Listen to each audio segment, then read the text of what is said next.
Está con nosotros Flavio Aucejo, que es especialista en políticas públicas de la Pontificia Universidad Católica del Perú. Y también está Rodolfo Reina, ex jefe de gabinete de asesores de la presidencia del Consejo de Ministros. ¿Cómo están, caballeros? Muy buenos días. Gracias por estar esta mañana aquí en Exitosa. Creo que es importante su presencia para darle al público un análisis mucho más profundo de lo que significa el inicio, ¿no?, de este gobierno. ¿Cómo estás, Flavio? Bienvenido. Muchas gracias por la invitación, Jesús. Bueno, ¿viste? ¿Has escuchado lo que he dicho más o menos? ¿Cuál es el contraste que estamos encontrando hasta ahora? Sí, yo diría que lo interesante aquí es empezar a contrastar justamente los anuncios graduales que viene del nuevo gobierno, ¿no? Si uno mira lo que dijo la señora Keiko Fujimori en el mensaje de 28 y lo contrastas con lo que podríamos decir coloquialmente el aterrizaje de esas ideas, claramente lo que encuentras es, primero, que algunos elementos que se resaltaron en el mensaje 28 ya no están en el anuncio que hace el premier Galarreta, ¿no? Y lo segundo es que y ahí yo, mientras te escuchaba, decía, en realidad sí hay cosas que se le pueden exigir al gobierno. Ya no hay que esperar ni 6 meses ni 100 días. Y una primera cosa que se tiene que exigir es una aproximación consistente hacia los problemas que experimenta la población. Y eso es lo que no estamos encontrando, y para eso necesitas tener claro cuáles son tus propósitos cuando decides postular y ganas la elección, y esos propósitos los tienes que plantear en los documentos que le presentas a la sociedad, ¿no? Y uno de esos elementos que yo extraño tremendamente es que no se define realmente cuál es el problema que están intentando resolver. Y cuando me refiero al problema es ¿dónde está la estrategia para solucionar los temas que están afectando el bienestar de la población? Okay. Porque lo que vemos es una lista de actividades. Pero, ¿cuál es la estrategia que está detrás de esto? Ok, lo que intuyo sobre lo que tú señalas es que falta focalizar.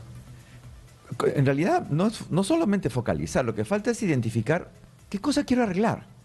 Porque que tú digas que vamos a hacer tantos operativos policiales o vamos a asignar tanto dinero, no me está diciendo realmente, oye, esto es lo que a mí me afecta como ciudadano, dime cómo vas a arreglar el tema de inseguridad ciudadana, la tremenda vulnerabilidad que nos has explicado en la antesala, los aspectos referidos a mejorar la productividad, los aspectos referidos a la propia operación del Estado, que ese es el otro elemento que está ausente, el servicio civil, la reforma del Estado. Claro, a eso iba yo justamente con la presencia de cada uno de ustedes, porque de lo que se trata aquí es ver exactamente qué le das en principio a la población y cómo es que haces lo segundo, que es la búsqueda de la reforma de un Estado que claramente han encontrado desbordado, y lo dice el señor Galarreta en su discurso ante la representación nacional. Dijo claramente, recibimos un Estado desordenado y desbordado frente a los grandes problemas del país, un Estado entrampado por la burocracia que llega tarde al delito, llega tarde a las emergencias y a las necesidades de las familias, un Estado que muchas veces dilata las decisiones mientras el crimen avanza y que reacciona tarde cuando los fenómenos naturales golpean a nuestras comunidades. Yo entiendo que esto ya es en realidad un mantra. En estos 22 días yo estoy notando que es básicamente una excusa, ¿no? Claro, es una suerte de justificación para el retraso de implementación inmediata de políticas públicas. Pero yo quisiera notar lo siguiente, que es el contexto en el que se da esta exposición de la política general del gobierno. En principio, constitucionalmente ha habido un cambio. Como ustedes sabían, en el Congreso Unicameral, la política general del gobierno que exponía un presidente del Consejo de los Ministros estaba obligatoriamente sometida a una cuestión de confianza, lo cual significaba que la exposición de la política general del gobierno tenía necesariamente que contar con la legitimidad del Parlamento y de todas las fuerzas políticas, lo cual obligaba inclusive a que el discurso del Premier tenga cierta articulación hasta con la oposición para poder gozar con la cuestión de confianza. Sin embargo, hoy sabemos, a partir de la reforma constitucional ya no existe tal. Entonces prácticamente se ha adquirido poca relevancia el discurso del presidente del Consejo de Ministros, que debería ser un poco el aterrizaje, como bien dice Flavio, respecto al discurso presidencial del 28 de julio, y no ha ocurrido esto. En segundo lugar, creo que también el tema del diagnóstico que tú has mencionado y has hecho énhasis, sin embargo, se debe hacer desde un punto de vista político y de legitimidad del discurso un mea culpa. Recordemos que en el 2016 en adelante ha habido una labor obstruccionista de la bancada de Fuerza Popular, inicialmente con Pedro Pablo Kuczynski, y luego han cogobernado en este último quinquenio. O sea, existe una corresponsabilidad o una cohabitación con el gobierno. Y más aún, un ejemplo palmario es, por ejemplo, José Arista, que es parlamentario de Fuerza Popular y que fue el ministro de Economía durante la gestión de Dina Boluarte, y reconoció que eran un gobierno débil y que estaban subordinados al Parlamento, que gobernaba Fuerza José Popular. Arista es actualmente congresista, es diputado, ha sido ministro en 2 ocasiones y además funcionario público de larga data.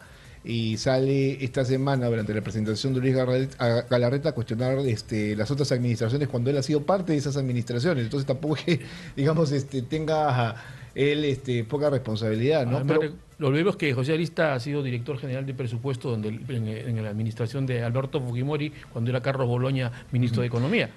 ahora, aquí dice también que el Estado está mal porque durante demasiado tiempo faltaron liderazgo y gestión y se toleraron la incapacidad, la inacción y la improvisación, al abandono, la mentira, el mercantilismo, el facilismo y la corrupción. Y yo pongo aquí mis anotaciones. Pero eso básicamente son los males del fujimorismo. Sí. Y además son, si te das cuenta en lo que nos estás compartiendo, son síntomas. O sea, el problema de fondo es que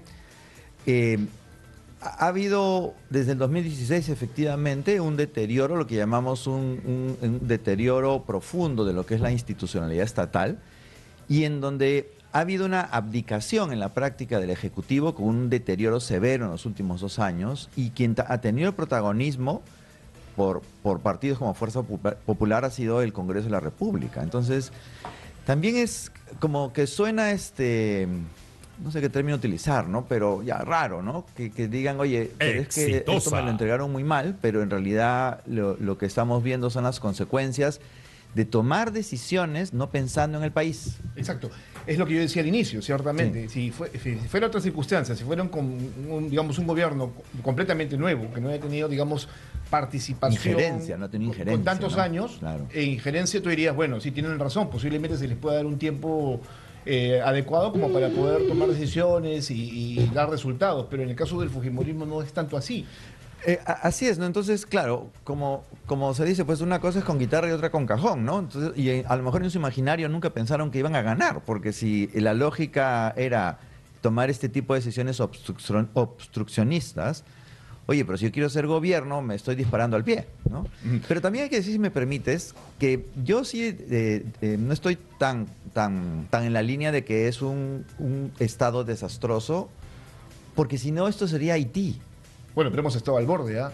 Sí, pero... Y Haití es un estado fallido. Ya, Exacto, ¿no? Yo no pero estoy señalando, si hemos estado básicamente al borde de sí, ser pero un tienes protestado. 1.4 millones de profesionales que son los que sostienen el Estado, ¿ya? Entonces, por supuesto que hay un montón de cosas que mejorar, pero yo no sería tan duro, digamos, en criticar que todo está pésimo, ¿ya? O sea, hay cosas que se destacan. Yo siempre pongo como ejemplo las plataformas itinerantes de acción social, una acción del Estado que por primera vez llega a poblaciones vulnerables en la Amazonía, o Pensión 65. Pero evidentemente hay una brecha muy grande entre lo que la población está esperando y lo que el Estado está entregando. Bien, solo para repetir, estamos aquí con Flavio Osejo, especialista en políticas públicas de la Universidad Católica, Rodolfo Reina, jefe del Gabinete de Asesores de la PCM, y César Candela acaba de sumarse al panel, que es experto en temas de gestión pública. El tema es los primeros días del gobierno de la señora Keiko Fujimori, que es lo que se está presentando como lineamientos iniciales. Exitosa. Y digamos, cuál es el espectro de acción que tienen. ¿Cómo estás? Hola Jesús, ¿cómo estás? Buenos días a ustedes y a tus radioyentes y televidentes. Bueno, has tenido oportunidad de escucharnos, ¿no? O sea, sabes perfectamente que Luis Galarreta estaba esta semana en el Congreso de la República, ya no hay voto de confianza, es decir, que simplemente ha hecho una exposición inicial de lo que ellos quisieran como país. Aquí hay algunas medidas que son bastante reiterativas, el tema de mantener a los militares, digamos, en el desarrollo de acciones junto a la Policía Nacional, pero que todavía no hay un marco legal para eso, simplemente estamos hablando de cosas de querer, ¿no es cierto? Esto se tiene que poner en acción en algún momento. Hay 5 ejes de la política general del gobierno. Uno tiene que ver con la inseguridad ciudadana, el otro tiene que ver con la reducción de vulnerabilidades de la población frente a los fenómenos o desastres naturales. Luego es fortalecer el desarrollo integral de las personas y sus oportunidades a lo largo del curso de la vida. Eso tendrá que ver con educación y salud, que son 2 temas también que tienen que resolverse.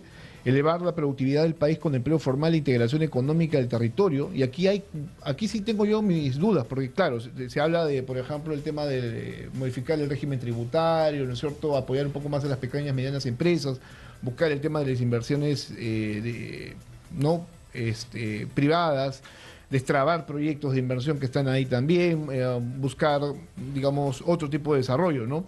Y el quinto tiene que ver con consolidar la gobernabilidad democrática y el Estado de Derecho para fortalecer las instituciones y gestionar los conflictos. Aquí es un punto bastante interesante porque de primera ya la señora está enfrentando conflictos, ha tenido que tomar decisiones, ¿no? La semana pasada estuvieron al borde de, digamos, de tener al sur en contra, si es que no aprobaban una medida como esta de darles un subsidio focalizado, entre comillas, ¿no? Bueno, sí, pues yo creo que ahí, creo que en había muchas expectativas sobre la presidenta Keiko Fujimori. Creo que en la práctica ha demostrado que el fujimorismo ha tenido un equipo de campaña, pero un mal equipo de plan de gobierno, ¿no?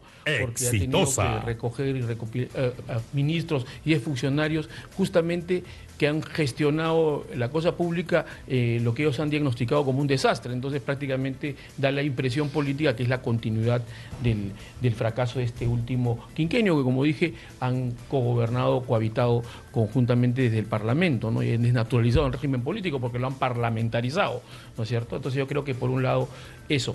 Sin embargo, yo creo que todavía lo que ha dicho el Premier es que de alguna manera el desarrollo de este conjunto de actividades o generalidades que ha expuesto se van a hacer, porque en la práctica parlamentaria ocurre, es que cada ministro acude a cada comisión y explica ya las políticas más puntuales, y ahí podemos dilucidar, ¿no? Y luego también un tema que es relevante es el hecho mismo ya de discutir y debatir el tema de delegación de facultades. Lamentable la impericia o la falta de buena performance política hizo que se filtre un documento que al último fue objeto de observación y luego terminó yéndose a la reunión de viceministros para revisarlo, y ahora dice que está en constante revisión. Pero es que ese documento, digamos, no son políticas iniciales, son políticas, digamos, de mayor iniciativas de desarrollo, ¿no es cierto? Sí. No, pero y de conversación y negociación también, porque no es tan sencillo como, generalmente ya como pareciera, ¿no? Cuando tú tienes una propuesta de legislación delegada, ya tienes armado los decretos legislativos que van a ser, porque tienes un tiempo muy acotado para aprobarlos. Ahora, obviamente tiene que ir un margen de negociación política, porque recordemos que esta ley, que la delegación de facultades tiene una forma de ley y tiene que ser tramitada en diputados y en senadores, y si no pasa en diputados se va a estancar. Y como tú bien has dicho, tenemos una Cámara de Diputados en la oposición que ya tiene sobre algunos ministros interpelaciones. Ya fijaron su posición de primera, o sea, sí, nosotros vamos a hacer no, también eso es un poco irresponsable el negar la posibilidad de delegación de facultades, porque primero que es una práctica muy usual, todos los gobiernos piden eso, ¿no? César, ahora que te vas sumando, estamos hablando justamente de lo que está pasando de manera inicial con este gobierno, no sé qué te si parece me permites. Bueno, a ver, primero hay que ver cómo venimos, ¿no? Porque es muy fácil criticar, ¿no? Y venir cómo venimos después de 9 gobiernos en 10 años. Es un desorden que muchos no esperábamos y lamentablemente se ha heredado, ¿no? Esperamos, en primer lugar, como peruano, yo espero que este gobierno dure 5 años, ¿no? Eso es lo primero que espero, porque hacer gestión con 5 años es lo mínimo que uno quisiera. Entonces, el desorden es inevitable, ¿no? Y después de varios gerentes o varios entrenadores en un partido de fútbol de 90 minutos, comprenderás que la estrategia ha variado. Buenos o malos, la gestión ha sido desordenada, así que inevitable. Y efectivamente, como le escuchaba acá al doctor, a Flavio, perdóname, no todo es desastroso. Hay cosas buenas, hay leyes nuevas, ¿no? Dentro de todo ese desorden, y hay leyes malas. Las leyes buenas son algunas como la ley de APPs, una ley de contrataciones nueva, una ley de obras por impuestos, una ley de proyectos en activos, que hay que aprovechar sobre la ola y montarse en paralelo y con velocidad a sacar adelante al país y enfrentar, por ejemplo, el fenómeno del niño. Un decreto de urgencia que fue aprobado, una delegación de facultades que se ha filtrado, sabe Dios cómo, no lo sé, pero se filtró. Y ahora, una transferencia anormal, porque fue una transferencia de 3 semanas. Cuando en un proceso, ojo, tú recoges en el marco constitucional una transferencia de 5 años, ¿no? Ya te imaginas tú haber recibido información de 5 años de una administración totalmente desordenada y obviamente, si bien hay una directiva y un decreto supremo que te permite recibir esa información, partes con cualquier equipo de plan de gobierno con una visión, digamos, a medias. Entonces, no voy a criticar si hay un equipo no adecuado, ¿no? Porque no me toca, creo, en este punto, no estuve en ese plan de gobierno, ¿no? Pero creo que lamentablemente no es fácil asumir, ordenar, enfrentar lo que viene y pedirle en poco tiempo a un gobierno que recién asume medidas rápidas. O sea, creo que hay muchas tareas por enfrentar y más bien hay que tratar de aportar en este momento. Claro. Creo que es muy poco tiempo para criticar, ¿no? Y además estamos en un momento, permíteme por favor, en la que tenemos que aportar con la experiencia que hemos tenido varios, ¿no? En su momento de contribuir. Ahora, las facultades hay que acelerarlas, hay que evitar errores y gestos políticos como sonrisas en un momento de debate o de presentación de este mensaje, ¿no? Como sarcasmos, ¿no? Y gestos que son inevitables, ¿no? O por ejemplo frases inadecuadas, ¿no? Como que el agua a la mitad de la rodilla. Okay. Esos son gestos, perdóname, que hay que evitar, porque sinceramente creo que muchos ya sabemos que el fenómeno del Niño no va a ser, pues, lamentablemente no va a ser positivo para el país. El impacto del Niño en la naturaleza no solamente está afectando a Perú, está afectando ya a países como Chile, ¿no?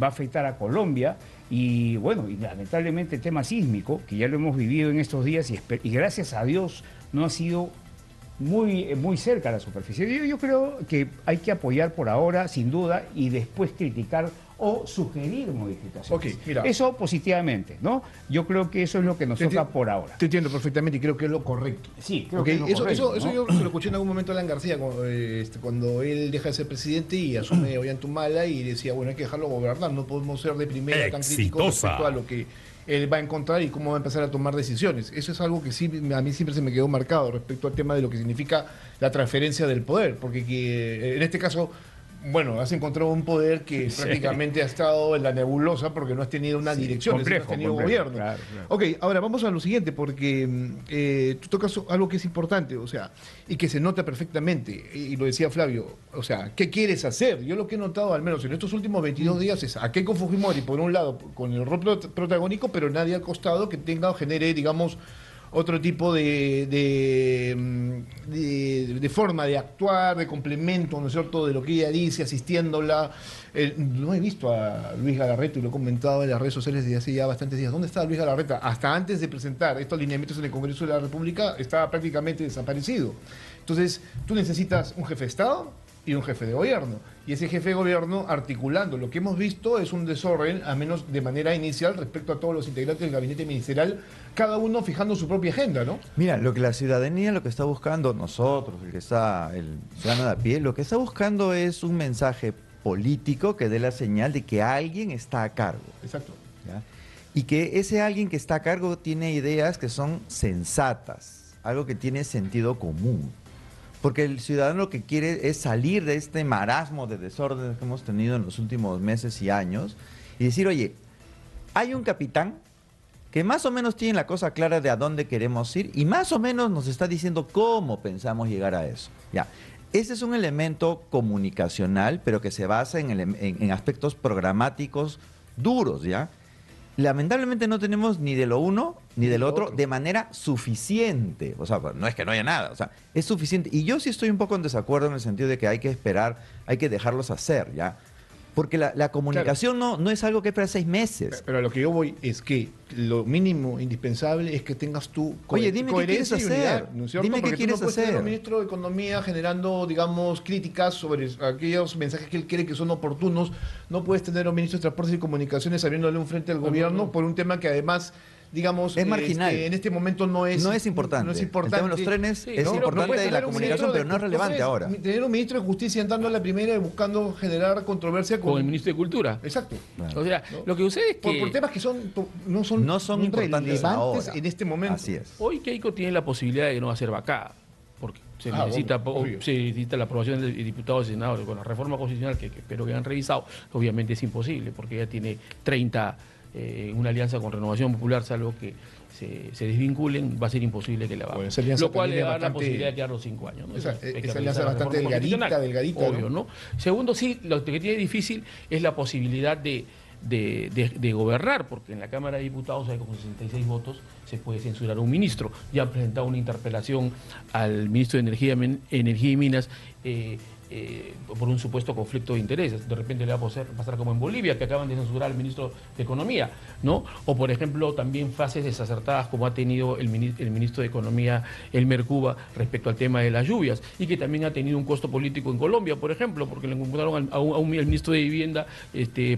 vacacionando en el Caribe. Entonces, ese tipo de falta de coherencia, de contradicciones entre justicia, cultura, etcétera, y el Ministerio de Transporte, como tú dices, con Rafael Rey, que es muy experimentado, pero sin embargo busca un enfrentamiento con supuestamente es el aliado político en el Parlamento. Y eso solamente evidencia que no están todavía cohesionados. Sí, es cierto, hemos tenido un desorden que también ha sido corresponsable el partido de gobierno, porque ese partido de gobierno ha supeditado al Poder Ejecutivo y le daba el soporte político. Entonces, no podemos decir que durante 4 elecciones no podía haber conocido cómo se maneja el Estado. Y, por ejemplo, recuerdo cuando el presidente Alan García asumió, hizo un paquete de proyectos de ley en el mismo discurso de 28 de julio, porque obviamente tenía una bancada que le daba información y que le planteaba cosas que podría anunciarse, ¿no?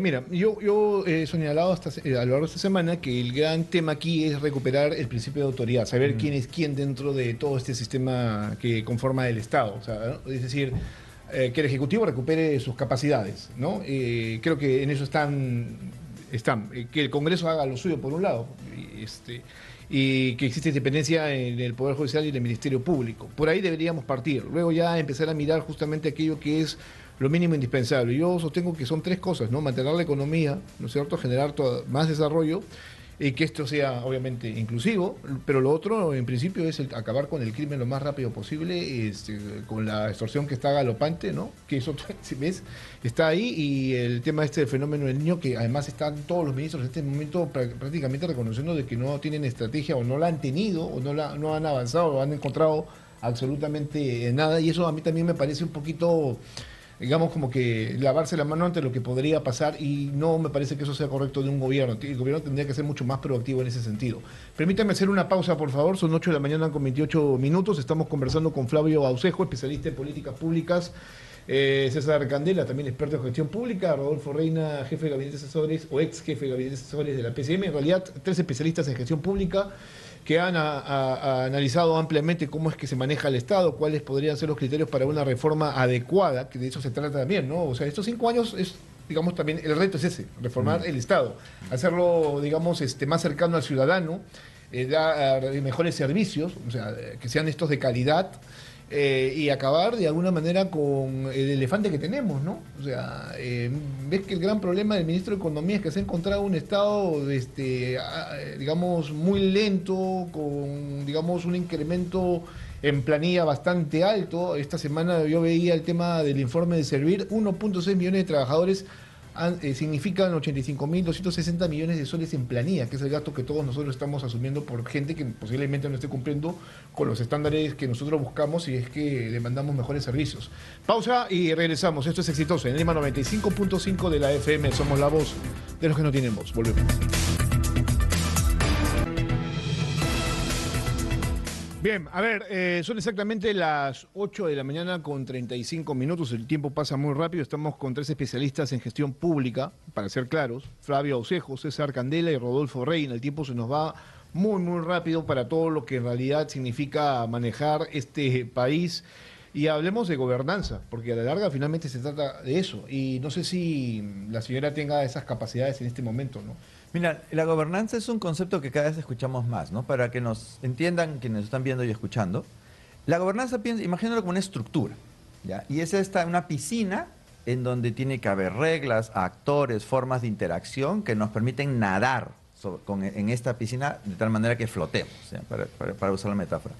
El gran problema que tenemos nosotros es que todos estos años de deterioro institucional agravados en los últimos 3, digamos, han prácticamente desmantelado la poca gobernanza que teníamos. Entonces, la posibilidad de, desde una decisión, que es lo que hemos escuchado casi en el último mes, hemos escuchado un conjunto de iniciativas, trasladarlas a la acción, esa piscina es la que está muy, muy afectada, ¿no? Y en el peor momento, en realidad, porque es cuanto más necesitamos que esta gobernanza funcione para atender las urgencias como las que ya estamos experimentando con el niño, ¿no? Por eso esa necesidad de decir, oye, ¿cómo lo piensas hacer?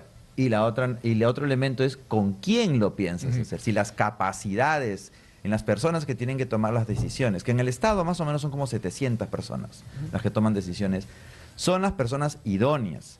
Y simplemente los hechos, factos, como dicen ahora, ¿no? Tú ves que hay un permanente reciclaje de profesionales que antes estuvieron, no rindieron de la talla y otra vez regresan a asumir posiciones en cosas que sabemos que claramente antes no lo pudieron demostrar. No sé si ha pasado algo, que mágicamente ahora sí lo pueden demostrar. Ahí hay dos señales clarísimas de que la cosa no viene bien. Ese es el problema de lo que se llama la puerta giratoria. Vamos, ustedes, el mismo, es que ese tema es ese justamente, el tema de las capacidades en función de la gobernanza. Es decir, yo decía, en términos prácticos, esto es como deshacer un maleficio. ¿Lo podrá hacer la señora para poder gobernar como quisiéramos que se gobierne este país? No, uno que usted más asociado es el tema de la reforma del servicio civil que empezó con Alejandro Toledo, la continuó el presidente Alan García, creando el gerentes públicos, servir, etcétera, y luego se consumió con la ley de servicio social durante la administración de Ollanta-Humala.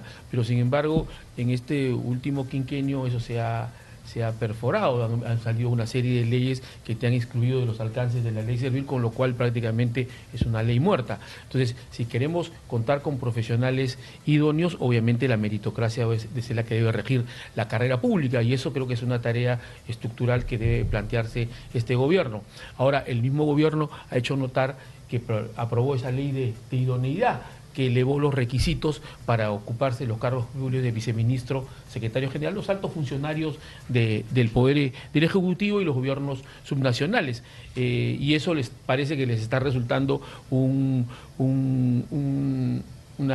obstáculo para poner nuevos cuadros y por eso tienen, como tú dijiste, Flavio, recurrir a los mismos funcionarios que han sido causas de este desorden y este fracaso en estos últimos 5 años, ¿no? César. Sí, totalmente de acuerdo. Ahora el gran problema, que no parece, en realidad está pasando, es que no hay forma de designar funcionarios que cuenten con tantos años de experiencia en un puesto clave, ¿no? Lo que no significa que son necesarios. Sí es necesaria la experiencia, pero también hay que darle oportunidad a personas que también desean servir en una posición, ¿no? Como dice Rodolfo, por ejemplo, servir ha dejado de servir a su naturaleza, ¿no? Y a la esencia para la cual fue creada, ¿no? Y también no hay voluntad, pues, de poner a funcionarios de carrera y para eso dejó de ser útil a los intereses reales de su creación, ¿no? Así que... Y un detalle solamente, un comentario muy breve. Esta ley de idoneidad también fue modificada y ahora para favorecer a los mismos congresistas, porque la experiencia de congresista ahora se toma en cuenta para efectos de la alta dirección. Entonces, eso también evidencia cómo en este último quinquenio parlamentario se dieron leyes para favorecerse a los mismos parlamentarios, ¿no? Flavio utilizaba un término, ¿no?, que esperaba de que este gobierno fuera más disruptivo. Yo planteaba lo siguiente: bueno, este gobierno tiene un propósito también, y es buscar de alguna manera la reducción del Estado, y no sé si eso sea lo más conveniente. Ya lo ha mencionado Cubas, que es el ministro de Economía, ¿no? Mira, esa es una vieja discusión, ¿ya? Si es un Estado grande y un Estado pequeño. Yo creo que esa es la peor forma de aproximarse. Lo que necesitamos es un Estado que genere bienestar en la población, es decir, que sea capaz de entregar servicios a una calidad razonable. El Perú es enorme. El Perú tiene 1.2 millones de kilómetros cuadrados, una Amazonía que es casi el 80% del territorio, enorme, donde las distancias son gigantes, ¿ya? Entonces no puedes pensar en un Estado si es que no le inyectas el componente territorial. Si dices, no, es que tienes que hacer pocos ministerios, ese es el estilo Milei, que agarras una pizarra y empiezas a sacar, porque la motosierra. Estás pensando en las personas que ocupan los puestos en el Estado y no estás pensando en los 33 millones de peruanos que están repartidos. Mira, Bangladesh tiene 164 millones y tiene 260.000 kilómetros cuadrados, ¿ya? Entonces, hay que tener esta lógica de territorio primero. Entonces, yo lo que creo es que lo que necesitamos es un Estado que opere. En algunos sitios va a tener que ser más grande, porque el territorio es grande, y en otros va a ser más pequeño, porque está mucho más densificado. Sí, pero ahí discrepo, por una sencilla razón. Porque tú no puedes medir un Estado en función al tamaño del territorio y la cantidad de habitantes. Tú necesitas un Estado eficiente. O sea, no puedes tener en un país en desarrollo, ¿no?, con falta de presupuesto, porque el hecho de que la economía crezca y el presupuesto público no significa que el 60% tenga que ser destinado a gasto corriente. El 40% está destinado a compra de bienes, servicios y obra pública. Para eso tenemos una ley de APPs que genera inversión privada para inversión de desarrollo de infraestructura que no tenemos, por ejemplo. De 19 ministerios, 11 están haciendo obra pública y 30 proyectos y programas sociales están haciendo, proyectos tipo Provías Nacionales, están gastando en obra pública. Entonces, permíteme. Sí. Entonces, el problema es tampoco el miedo Exitosa. a despedir a la gente.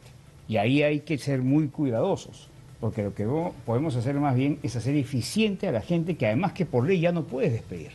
Entonces, destinar, por ejemplo, a trabajo incluso virtual a los gobiernos regionales y locales, que sí nos falta asistencia técnica para hacer más eficiente el gasto público. Pero no solamente la eficiencia. Yo ahí voy a hacer el contrapunto. Sí, Va a ser interesante claro. el diálogo. Yo también creo que otro elemento es la equidad.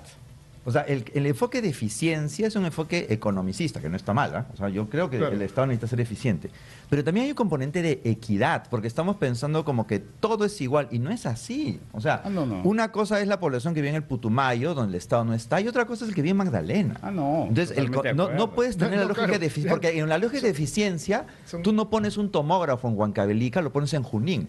Entonces, el paciente en Huancavelica tiene que ir en una ambulancia a kilómetros, que ha pasado, para tomarse una tomografía en Junín, porque es eficiente. Claro. Esa lógica de eficiencia, y esto me parece un poco, digo, eso es neoliberalismo puro. Y el Perú no necesita eficiencia, no más. No, por Necesita supuesto, equidad pero también. estamos hablando No. primero de una reestructuración. No, ¿no? de Sin hecho, duda, es sin duda, es sin duda. necesario, A ver, creo que necesario definitivamente reestructurar el Estado, ¿no? Creo que el exministro de Economía, Luis Cucho Garranz, ha hecho estudios respecto al incremento del gasto corriente y cómo de alguna manera el Estado es el que fomenta la informalidad laboral por a través de las famosas órdenes de servicio y que ese incremento tiene un impacto. Ahora también el Congreso en este último quinquenio aprobó una serie de leyes que da beneficios laborales que no tienen la sostenibilidad fiscal. Recordemos Ahora, que el Consejo Fiscal y su Superior sí, de Economía ha advertido eso, entonces hay que repensar el tema. Ahora, quizás el planteamiento que ha hecho el gobierno, inclusive de querer eliminar el Ministerio de la Mujer, cosa que es contradictorio porque fue creado por Alberto Fujimori y la primera ministra fue, o destacada ministra fue Cuculiza, ¿no? Entonces yo Exitosa. creo que es necesario repensar eso porque hay que buscar eficiencia y, como bien dice Flavio, también combinarlo con equidad. Pero Porque- pero los mensajes de fusión, yo creo que no están pensando en la eficiencia. O sea, el fusionar el MIDIS con el Ministerio de la Mujer son, en principio, nosotros tenemos claramente un tema de violencia de género. Es un hecho los feminicidios, etcétera, ¿no es cierto? Y claramente se necesita una atención desde el Estado para generar esta lógica de equidad. Y el Ministerio de la Mujer y Poblaciones Vulnerables, ¿no? Porque en nuestro país hay un montón de poblaciones vulnerables, tiene ese propósito, es la señal de política pública que es un tema prioritario en el Estado y tiene indicadores que nos permiten medir si estamos avanzando o no. Fusionarlo es invisibilizarlo. Entonces, ¿cuál es la señal que le estás dando a la población? La señal es que los niños, las mujeres adolescentes, la mujer en general, las comunidades nativas, las comunidades andinas, no le interesan al gobierno. O sea, es un gobierno que nace en una lógica 60% aprobación, en donde estoy pensando en la población, como le decían hace poco, nosotros, la Amazonía, votamos por ti, Keiko. ¿Por qué nos has abandonado en el tema del combustible? Esa fusión es una señal en donde estás operando no en lógica de eficiencia y equidad, estás en una lógica ideológica. Sí, Y claro. eso es lo que la gente no quiere. La gente tiene servicios que generen bienestar. Pero tú dices... Ahora, no, César, no César. necesariamente la equidad signifa crear más Pero, ministerios, ¿no es cierto? claro. Hemos No, por tenido- supuesto, por claro, supuesto. no, por ejemplo, durante la administración de Ollantumala se creó el Ministerio de Inclusión Social. Y creo que la creación del Ministerio de Inclusión Social no ha hecho ni siquiera que regresemos a los niveles de pobreza que teníamos antes de la Totalmente pandemia. de acuerdo, Entonces, claro. lo que hay que buscar... Pero es que cerrar con crecimiento. Ojo que, Es ojo cerrar que- con crecimiento, pero no ojo programas que- sociales. que No, hay- pero los programas hay sociales objetivos ayudan a más- mitigar eso. Sin Tú duda. estás hablando de Pero- Pensión 65, que fue implementada en la administración de Alan García y potenciada durante el gobierno Claro, de yo Ollantumala. creo Yo que- quiero recordarle al Exitosa. público una cosa para no alejarnos y te doy la palabra en un minuto más. Que aquí de lo que se trata básicamente es que aquí hay un fondo de todo y tenemos que partir por esto para poder generar un cambio, digamos, importante en lo que significa el desarrollo del país. Además, porque se han fijado metas. Yo creo que además, o sea, el desaparecer un ministerio o crear otro no significa que seamos insensibles a, ¿no? Si después de 30 o 40 años hemos creado o no creado, significa que hay que corregir, ¿no? Como decía Rodolfo, se creó el Ministerio de Desarrollo e Inclusión Social, pero ¿cuáles han sido los logros? tal vez no los suficientes. Tal vez sea un programa el que generalmente genere mejores resultados. El hecho de crear en algún momento un Ministerio de Infraestructura y recoger los programas e insertarlos en uno, no significa que desapareciendo el de transportes o desapareciendo ANIN, vamos a dejar de pensar en el desarrollo de infraestructura necesaria de colegios o hospitales, ¿no? Y eso no significa que al Estado no le importe la infraestructura necesaria. Por eso te digo, es una cuestión de percepciones. Pero tú lo dijiste temprano, No, hay lo que señales. no, yo sé, pero la señal la da pues el ministro en un parlamento o al hablar también. Hay muchas formas de medir las señales. Lo que no necesitas es todo un aparato estatal o de repente, no sé, 20.000 funcionarios trabajando para ello, que significa además un gasto que finalmente va a atender justamente esa necesidad. Solo para que el público ¿no? sepa, porque escuchaba a la ministra de la Mujer actual hablando justamente del tema de seminario y decir, abrir la puerta del despacho y me encontré a 17 asesores que nada tenían que ser ahí, al menos me voy a quitar más Claro, de la mitad. Pero eso es sentido común, ¿no? Lógico, pero Claro, escúchame. a eso Ahora, vamos, ¿no? Es interesante este tema de la reforma del Estado, porque a la larga tú tienes que tomar decisiones y no sé si la señora tendrá esa capacidad en lo sucesivo de hacerlo como tal, porque ves que hay, como bien dices, hay señales, hay anuncios. Ahora, ¿cómo se van a concretar estos? Pero hay un tema también, termina lo que tengas que decir, porque No, quiero lo que pasar a decía otra cosa que es importante. es que para tomar estas decisiones, algo, claro, el tiempo no nos da, es que primero hay que evaluar si ha claro. funcionado. Sí, Porque claro. si ha funcionado, bueno, hay que mejorarlo. Pero si no ha funcionado, yo coincido que hay que cambiarlo. Ahora, Sí, claro. hay un tema aquí, y los escenarios que creo que son importantes. El tiempo y los escenarios, pero el escenario que nos está tocando vivir es un escenario de respuesta. No está nada fácil. No. Y ahora tampoco es que, digamos, 6 meses, la gente no va a esperar 6 meses hasta buscar una respuesta. Hay urgencia. Sí, exacto. Y digamos que una luna de miel para este gobierno, yo lo decía, no la va a ver, como que no la está viendo, ¿no? El tema ahora es que la señora Fujimori tiene un reto mayor, que es gobernar con las regiones. Y sobre todo con algunas regiones que le son adversas, en un escenario en el que también vas a cambiar autoridades de todo nivel, ¿no? Dentro de las subnacionales. Entonces, ¿cómo va, digamos, ella a convivir con esto que se viene en adelante? Porque en octubre son las elecciones y el próximo año arrancan todos, ¿no? Está difícil. Lo que pasa es que... Sobre todo, por ejemplo, yo ponía de ejemplo, se los comentaba a ustedes, Verónica Mendoza está postulando a la gobernación regional de Cusco, y el Cusco es una región importante, y verán que históricamente no se llevan, ¿no? Mira, hacia Lima no tenemos todavía, no hemos logrado tener esta transparencia en los liderazgos regionales, ¿no? Son dinámicas locales, propias, complejas, ¿no es Sí, cierto? claro. Hay muchos actores. Verónica Mendoza no es la única que postula en Cusco, pues hay No, otros claro, actores. lo ¿no? que Sí, falta, claro, por supuesto. lo que pasa es que Lima no ha aprendido Exacto. a conectarse Exacto. y a conversar de la misma forma, Así simplemente, pero en realidad hay que hacerlo, ¿no? Hay que Pero hacerlo porque todos somos es hacer peruanos al política, final. es hacer Así es, política, exactamente. ¿no? Es hacer política y al gobierno le corresponde hacer política. Y política implica hacer un diálogo con ese surandino que de alguna manera le fue renuente a Fuerza Popular, aunque ahora en los niveles de aprobación tiene el 44% en el sur.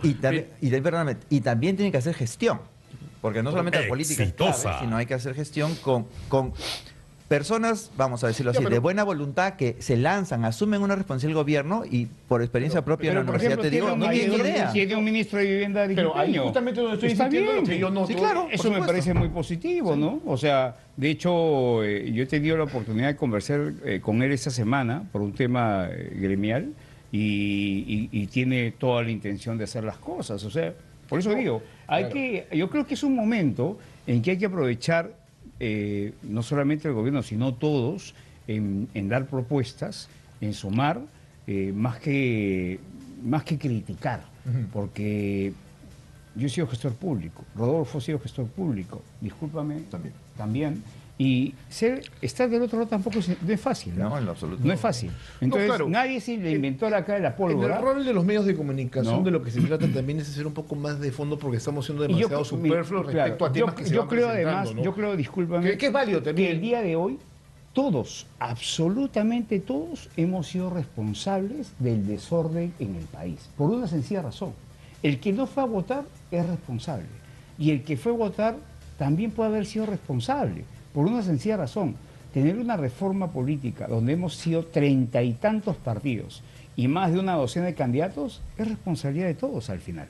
Entonces, creo que hay que ser de alguna manera, vamos a decir, empáticos, no solamente críticos, y pensar en que este momento tenemos un fenómeno de niño, ojo, que se habla va a ser el peor después de más de un siglo, que esperemos que no sea así, número uno. Segundo, tenemos tal vez una reforma sin duda que hay que hacer, ¿no? Y yo creo que no se trata de ser buena gente, me cambie, no, simplemente es que creo que el gobierno necesita propuestas y bueno, va a llegar un momento en que hay que ya empezar a decir urgente esto, urgente lo otro, y sí es cierto, necesitan no solamente hacer una cosa, sino 10, 15, 20 cosas a la vez. Y si asumieron el reto, entonces bueno, hay que subirse todas las mochilas a la espalda y caminar. Pues esa es la tarea. Y tarea de los medios, perdón. Sí, también, claro, tarea de los medios. Sí, claro. Porque no solamente hay que dar la información, sino hay que dar la información completa. Sí, bueno, para eso están ustedes acá. No, yo sé. No lo digo por ustedes, ni por ti, lo digo en general. Sí, bueno, pero yo respondo por esto, ¿no? No, yo sé, Obviamente pero te respondemos comento por este medio de comunicación porque yo a que está veces tratando de prendo hacer los medios justamente- en general y veo lo mismo y digo, oye, no, es que no podemos seguir en lo mismo, porque Sí, este yo país lo sé, tiene porque que ¿sabes qué mejorar pasa? para beneficio ¿Sabes de qué pasa todos. con los medios de comunicación haciendo una autocrítica? Que se termina personalizando todo y eso no es así. Pues. Es que Entonces ese empieza es a el ser una problema, persona pues. cuando el país Ese es el problema. está es que por yo encima de creo eso, que ¿no? hay que ser independientemente. ¿Qué pasa si hubiese ganado el otro lado del lado político? A ver, ¿qué hubiese pasado? ¿En qué Nunca lo sabremos. Ya. Entonces, pero también había que dar una apuesta, ¿no? Entonces yo creo que en este momento... Como esta es una Sí, apuesta. por también. eso te digo. Entonces yo creo que en este momento hay que sumar, no hay que restar, ¿no? Pero hay que sumar críticamente Claro, también. Yo sí estoy en total desacuerdo con eso proponiendo. que Pero- todos somos sí, responsables. no. O sea, hay gente que ha hecho reformas que tienen nombre y apellido en las votaciones en el Congreso. Cuando me refiero O sea, no podemos diluir la responsabilidad en todo. No, pues. es que no claro. estoy siendo subjetivo. Sí, ahí estoy también hablando que en los sectores. Hay un sector en la población, hay un sector en los medios de comunicación. No estoy diciendo que todos los periodistas, pues. No, yo no hablo de No periodistas. estoy hablando de todos los, no estoy diciendo de todos los ciudadanos. Yo creo en estoy el hablando de sentido- que todos en los sectores. Yo creo en el Yo pienso sentido, que- yo creo en el sentido de la autocrítica. Creo que es importante asumir justamente sus responsabilidades. Pero porque crítica si algo- constructiva. Creo que Claro, Keiko, bueno, claro, a eso me creo que refiero, Keiko ¿no? Fujimori, bueno, Pero yo si ha algo hecho le algo de cuestiono- yo autocrítica. si algo le cuestiono al Estado en general es que todo el mundo asume responsabilidades, pero cuando pasa algo Así ahí no. Hasta en los partidos políticos se acaban habido no hay nadie errores. que diga, Por supuesto, en todos Naturalmente. lados. Naturalmente. Yo creo que sí que definitivamente, como te dije inicialmente, es necesaria una autocrítica. Creo que la misma señora Keiko, la presidenta de la República, ha hecho esa autocrítica. De repente debía hacerse con mayor contundencia respecto al rol que ha tenido su partido político en estos últimos 10 años y que tienen nombre propio muchas leyes que han generado responsabilidad y cuestionamiento, ¿no? Por ejemplo, sacar una ley de prescripción para beneficiar a un presidente del Congreso, obviamente tiene nombre, y de repente era necesaria una serie de reformas penales que eran necesarias para mejorar el sistema de justicia, pero sin embargo, como fueron beneficiados directamente sus partidos políticos, progresistas, obviamente han deslegitimado. Entonces yo creo que inclusive ella, en estas leyes llamadas por un sector político pro crimen, ha abierto un espacio para poder modificarlas. Lo que ha ocurrido ahí es que ha habido una ausencia de participación de los actores del sistema de justicia, Ministerio Público, Poder Judicial y la misma policía, ¿no? Y tú justamente también en el tema de la meritocracia en la administración pública. Recordemos que la ley Servir tiene 3 tipos de evaluaciones: evaluación de ingreso y de permanencia, ¿no es cierto? O sea, no hay que tener miedo a que la gente que ya no tiene las capacidades para poder continuar en la administración pública tenga que ser retirada. Inclusive hay procesos de acompañamiento, etcétera. Entonces, yo creo que eso es necesario, porque si no, vamos a engrosar, y creo que el mal ejemplo es el Parlamento, ¿no? Donde Bueno, cada se nos- administración deja personal adicional. bueno, se nos ha ido el tiempo, muchas gracias por su presencia. La verdad que este diálogo y este tipo de temas se tienen que tratar a profundidad, tendría que ser transversal en todos los medios de comunicación. No les exijo lo mismo a las redes sociales porque están en otro tipo de temas, pero al menos sí, porque hay que decirle a la gente cómo es que el Estado funciona y bajo qué criterios tendrían que mejorar las cosas. Y no es tan sencillo, es bastante fácil, bastante difícil por justamente leyes que han ido digamos, amarrando, ¿no? Situaciones con las que tiene que lidiar este gobierno, que también es responsable de lo que está viviendo en la actualidad, de lo que ha encontrado. O sea, no es tan sencillo decir, bueno, nos hemos encontrado un Estado desordenado, desbordado. No, discúlpame, pero también, por eso digo, La autocrítica es importante y no le va a hacer daño en lo absoluto reconocerlo. O sea, es más, tendría hasta un mejor mensaje para la ciudadanía. Decir, bueno, sí, fuimos responsables, ahora venimos a tratar de hacer las cosas mejor, ¿no? Bajo otro modelo, otro criterio, ¿no? Gracias a Flavio Baucejo, César Candela y Rodolfo Reina, especialistas en gestión pública en el marco de los primeros 22 días de gobierno de la señora Keiko Fujimori. Estamos a 6 días de que cumpla un mes en el cargo y pues la gente está bastante molesta, ¿no? Repito, hay un paro convocado de transportistas para el 25. Conversen con los transportistas, no les cuesta absolutamente nada. Ellos solamente quieren hablar y presentar sus propuestas para evitar que les sigan matando gente, ¿no? Verás, 68 choferes en 8 meses. Complicado. Complicado. Ahora, y eso es una de las tantas cosas. Ahora sí, yo debería decir que una de las primeras acciones que creo que son importantes son estas demandas de constitucionalidad sobre leyes que han perforado la caja pública. Y eso de primera lo está haciendo el ministro de Economía, el señor Edwin Cuba. Lo que sí, habría que hablar también es que todos tienen que estar en la misma línea. No pueden ir desperdigados, generándose, digamos, flancos, ¿no? Parecía que cada uno tiene su propia Agenda, sí. Y eso no está bien. Yo Eso creo, no si me permites, creo que hay un consenso aquí en la mesa, en esta humilde mesa, que me parece que sí es muy importante establecer 2 o 3 prioridades, ¿no? Sí. Y creo que, y son en este orden, no es que el orden simplemente es para abordarlo, ¿no? Creo que un tema muy relevante es tener claro quién y cómo es que se va a enfrentar el tema del niño. Exitosa. Porque eso viene muy mal. Y creo que el segundo, que es algo que está arriba en las demandas ciudadanas, es el tema de la inseguridad. Pero a mí lo que me preocupa realmente es lo del niño. Sí, bueno, es que están las cosas ahí, simplemente es una cuestión de que se centren en esos temas. Pero y las punto, ¿no? señales, pues las señales todavía no son sólidas, ¿no? Sí, bueno, oigan, muchas gracias, de verdad.